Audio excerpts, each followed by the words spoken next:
तो स्वागत है आपका मेरे चैनल अनु हेल्पफुल स्टडी में। आज हम पढ़ेंगे शिक्षा निदेशालय की तरफ से कार्यपत्रक 18 जिसका विषय है हिंदी भगवान के डाकिए। ये कक्षा 8 के बच्चों के लिए है। ये कार्यपत्रक 21/9/2021 का। तो बच्चों, वीडियो शुरू करने से पहले चैनल को सब्सक्राइब कर लेना, बेल आइकन को भी प्रेस कर लेना, जिससे कि आपको मेरी वीडियो की नोटिफिकेशन मिलती रहे। तो शुरू करते हैं। प्यारे बच्चों, आपकी पाठ्य पुस्तक वसंत के पाठों पर आधारित इन कार्यपत्रकों के माध्यम से आपसे विभिन्न पाठों पर चर्चा की जा रही है। आइए इसी क्रम में आज रामधारी सिंह दिनकर उचित भगवान के डाकिए कविता पर चर्चा करते हैं। पक्षी और बादल ये भगवान के डाकिए हैं जो एक महादेश से दूसरे महादेश को जाते हैं। हम तो समझ नहीं पाते हैं, मगर उनकी लाई चिट्ठियाँ पेड़ पौधे, पानी और पहाड़ बांटते हैं।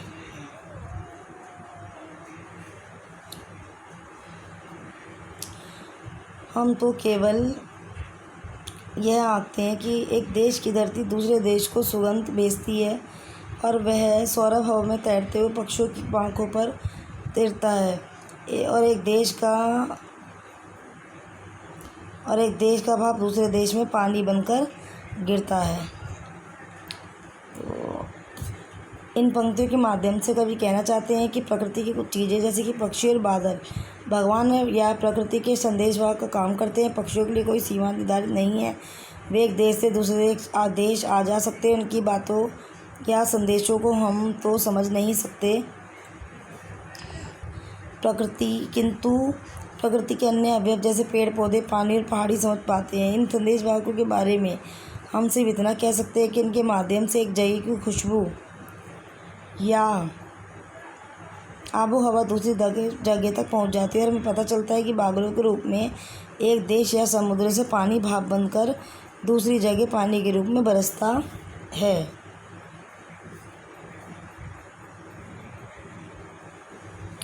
अपरिचित शब्द डाकिए क्या होता है? संदेशवाहक। सौरभ हो गए महक, सुगंध और खुशबू। आशा है आपने इन पंक्तियों के भावार्थ को समझ लिया होगा। आइए इन पंक्तियों पर आधारित कुछ प्रश्नों के उत्तर खोजते हैं। निम्न में से पक्षी शब्द कौन सा पर्यायवाची नहीं है? खग, विहग या नाग? तो ये जो पर्यायवाची नहीं है वो नाग है। निम्न में से सुगंध का विलोम शब्द छाटिए। महक, सौरभ, खुशबू या दुर्गंध? सुगंध का जो विलोम शब्द है वो दुर्गंध है। आगे, भगवान के डाकिए पंक्ति से कवि का क्या आशय है? तो यह आंसर यहाँ पे ये देखो। कवि कहना चाहते हैं कि प्रकृति की कुछ चीज़ें जैसे कि पक्षी और बादल भगवान या प्रकृति के संदेशवाहक का काम करते हैं। तो ये हो जाएगा यहाँ से लेकर यहाँ तक आंसर नंबर 3। ठीक है,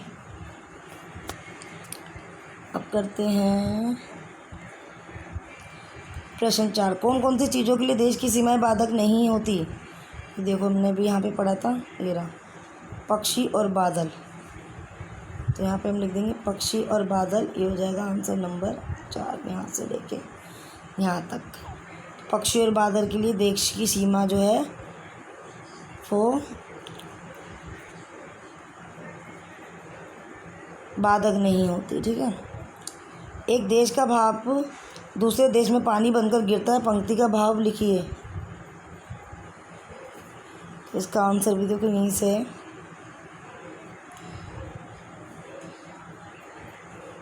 यहाँ से हमें पता है बादलों के रूप में एक देश या समुद्र से पानी भाप बनकर दूसरी जगह पानी के रूप में बरसता है। तो ये हो जाएगा आपका आंसर नंबर 5। ठीक है, हमें पता है बादलों के रूप में एक देश या समुद्र से पानी भाप बनकर दूसरी जगह पानी के रूप में बरसता है। तो हमें इसकी पंक्ति लिखनी थी। एक देश का भाव दूसरे देश में पानी बनकर गिरता है। भक्ति का भाव लिखिए। अब गतिविधि। उपयुक्त कविता में आपको कौन सी बात सबसे ज़्यादा अच्छी लगी और क्यों? अनुच्छेद के रूप में अपने विचार लिखिए। तो ये गतिविधि करते हैं। ये है गतिविधि। मुझे इन पंक्तियों में सबसे अच्छी बात यह लगी, पक्षी और बादल डाकिए हैं। इसका मतलब यह है कि वो संदेशवाहक के रूप में काम करते हैं। यहाँ से यहाँ तक ये कर लेना।